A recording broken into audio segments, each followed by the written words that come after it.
Here we go again. High-ranked tournament player Hime Joshi has recently been exposed by your friend Kiara for having an inappropriate relationship with Kiara. This document garnered a lot of attention, mainly because we haven't had a pedophile or grooming case in a while, right? It's so much that it awakened Osu drama days from its long slumber since like September. You know the Cap Noir thing? Osu Drama Days hasn't been active since that series of event, that arc, that Cap Noir arc of Osu Twitter. So here we are, yet again. In this 20-page document, Kiara showed screenshots of conversation between her and Joshi, mainly just showing really cringy conversations between two horny teenagers, right? But the problem here is that Kiara was 15 and Joshi was 18. A legal adult taking advantage of a 15-year-old that is lonely and attention-starved, which in her document she highlights is the reason why she fell for him and why this whole series of events began to begin with. And later on in the end of the document, Kiara revealed from another victim Joshi's previous relationship before Kiara shows that Joshi has been cheating on his previous partner with Kiara without either party's knowledge. So let's get right into it. 20 pages. 20 pages. He was my first partner ever, so I didn't have any experience when it comes to red flags, relationships, etc. I was also in a very bad spot in life, failing classes, suffering from depression, and the whole pandemic didn't help either. I first encountered Reizoa on the Gyuyan Temple Discord, and I knew he was a tournament player. We barely talked for a few weeks, sending each other DMs occasionally. I started comforting him sometimes after he let me into his private Twitter and saw his emo tweet. This is where everything went wrong, because she comforted him sometimes. On a surface level, this is very innocent, like just two friends caring for each other. But these two friends are people that are attention starved. You see where this went wrong? Exactly. This probably led to him falling in love with me as I offered him comfort. Yeah, straight to the point. He quickly started getting more flirtatious with me after that, sending me cutesy memes and stuff. Now here's an example of a cutesy meme. This is the type of meme I would see on relationship memes on Twitter or Instagram. So it's not so much cutesy, it's more like I want to be in a relationship with you type of meme. Here we can see Reizoa initiating a cute flirting attempt. I also ended up being flirtatious because I was an affection-starved 15-year-old who felt appreciated for the first time. That's how they get you. This is also the reason why I ended up falling in love with him.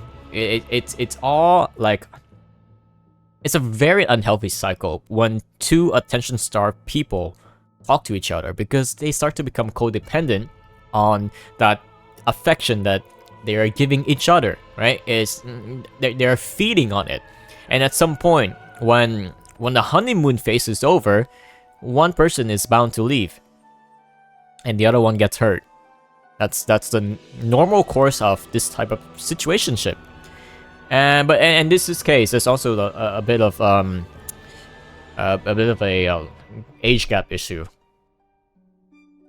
Specifically, one is 18, one's 15. So caring. Good girl.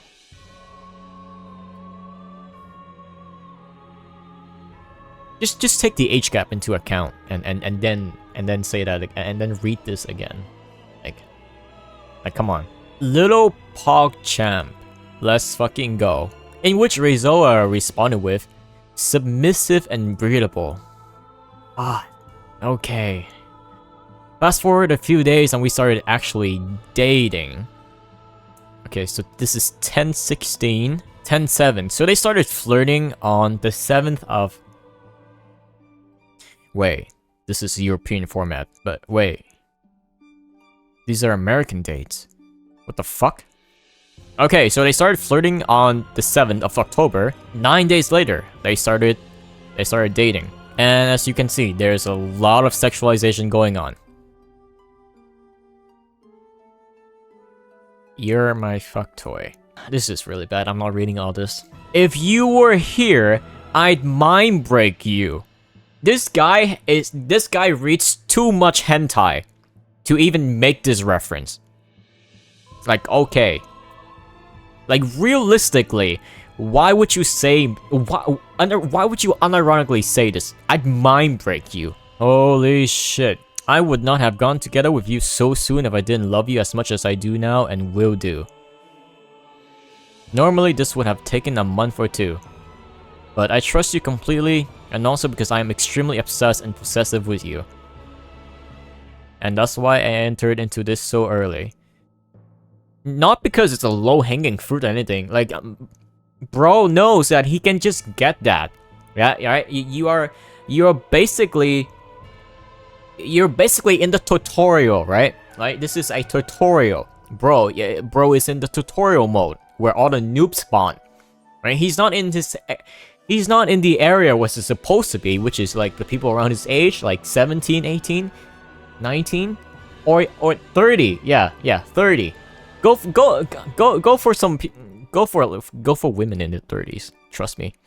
But this guy decided to go back to the tutorial and camp for a 15-year-old, and he knows, especially when they're so young. Right? He cuts himself off there. Right? Okay, I'm so going to get arrested. Like, he knows it's wrong, right? To him, to his conscience, he knows it's wrong. But he kept going because the temptation is just there. Like, and he couldn't resist it. He couldn't do the responsible thing and resist the temptation from a child, right? Her frontal cortex hasn't fully developed yet. Right? If you flick her forehead, her head will fucking cave in like a deflated football, right? That's what happens when you that's what happens to teenagers. That's why these people should not be allowed on the internet, because shit like this happen. And Kiara fucking goes with it too. Like, she knows that it's illegal technically. Apparently Joshi has received thigh pics from Kiara. Well, Kiara could make a case from this, but yeah. Technically, I don't know German laws, but it does sound pretty illegal. And this conversation doesn't make it any better. Like, if you cheat on me, I'm just gonna put you in jail. Classic blackmail scenario. Please blackmail me. Kiara, my jailbait. This is just so cringy. Like, I want to kill myself. Like, reading this makes me want to kill myself. Basically love bombing me and then leaving me in January. So it lasted 3 months. Like the usual cycle of love bombing and then leaving for another target. Which, going by his history, that's probably what he did. Because here's the previous victim before Kiara, stating that they were dating, and then Joshi just suddenly, went cold and went out of contact, out of touch, and then he said like, oh, he fell out of love, and turns out he was talking to Kiara at this time, and he was cheating. Yeah, he was cheating. Now, the response to this was pretty mixed, right? You expect, like, unanimous support for Kiara, but there are some response that makes perfect sense. Like here, with Wreck-It.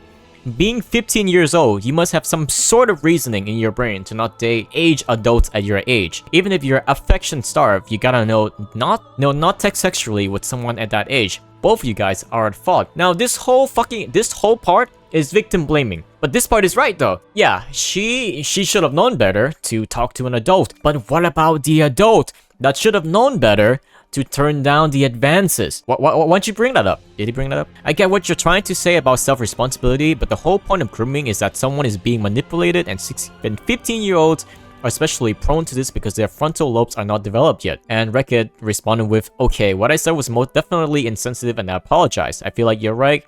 The guy was largely at fault. Doesn't mean that anyone is innocent. The victim is also at fault here, but she was also manipulated. Yeah, and then he apologized.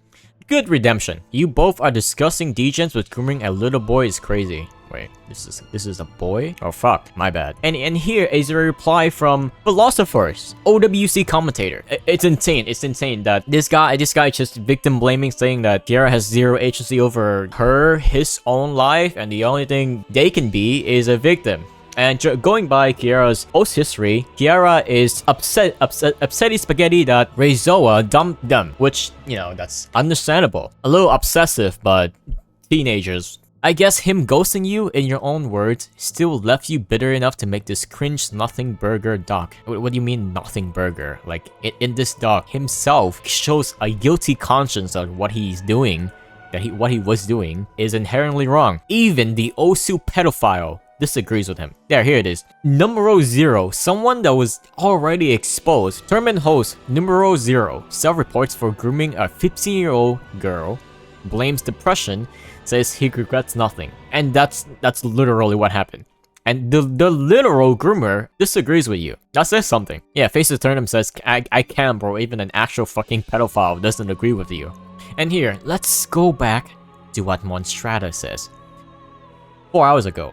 Hate to be that guy, but sounds like you're just airing dirty laundry because you're upset he broke up with you and he's successful, so to get revenge, you are now trying to imply some sort of grooming pedo allegations despite only a 3-year age gap and all interactions were online. There are real predators out there and the real victims who deserve our support. I'm sorry, but this is not it, and people who believe this is such a situation are diminishing the pain and anguish of real victims. Not even trying to defend the guy because I have no idea who he is, and to be honest, what he said is unbelievably cringe. But this does not have to be publicized, or if it did, you left out all the critical details. If that is true and the story changes, I'll probably delete my comment though. In which Solid Snail agrees with this take. Given the history of posts on this account, looks like she's mad at this guy for dumping her and just decided to take revenge. I don't think a victim of grooming would make jokes about the minors and all the degenerate stuff. Shameful, honestly. This is a reference to this post right here, where she says, "You are my favorite minor. Don't tell anyone about this." Back in July 13th. If we're going back to the document, if October 2021 was her 15-year-old, at this point in time, when she made this comment, when she made this post, she's still a minor. I'm pretty sure. But she did admit that it's a dumb joke. Oh, that's crazy because Dever was also groomed by a woman this time. That's insane lore. Personally, Monstrata is right about this part, is that there are real predators and real victims that are assaulted physically in real life. But within this community, most drama, most grooming and assault situation happens on the internet. Right?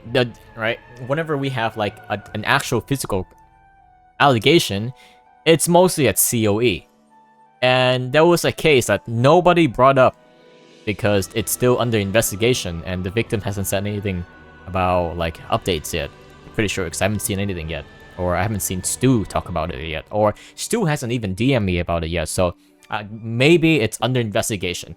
But does this take away attention from real victims when otherwise we would just be arguing about the next PP rework and mapping drama and OWC drama? This kind of situation doesn't really happen often, especially in this community. Or it's just happening undercover until someone exposes this because they're salty they got ghosted. Like some guy said in here. Because if you're looking at this objectively, right? Kiara did get salty for being ghosted, and that's fair. But the 3-year age gap is not really okay in my opinion. Imagine getting out of your college class and going to a random high school and picking your girlfriend up from 10th grade. Like imagine talking to friends, like saying, hey guys, I gotta go pick up my girlfriend. And they're like, oh, is she finishing high school this year? And he tells them, no, she's in her 2nd year. Like, it's not illegal, but it's mad fucking weird. And Joshi himself knows it. So all in all, this is a risky situation for Monstrata to take part in, as he is a real licensed lawyer. Hime Joshi is weird, cringe, allegedly groom Kiara. Kiara is a dumb fucking teenager and just attention starved. Joshi just has zero sense of responsibility. Bro just can't say no. Bro just sees a low-hanging fruit and decides to grab it, knowing that He probably shouldn't. This is what bites him in the ass. Is Kiara clout chasing for digging up old dirt? I don't fucking know. I'm not Kiara. But would this wouldn't happen if Joshi was just the responsible adult and just tell Kiara, no, or even block her or him, right? When a child is making advances towards you, actually in the document, Kiara claims that Joshi is the one that initiates the flirting. So this makes Joshi look even worse. But good thing that nothing had happened outside of online stuff, because we've had worse cases. And I'm glad it didn't turn out to that. Is there a winner in this story? No. Everyone is a loser. And the biggest loser of all is Joshi for creating this whole situation to begin with. And all of those cringy Discord DMs. Good fucking day.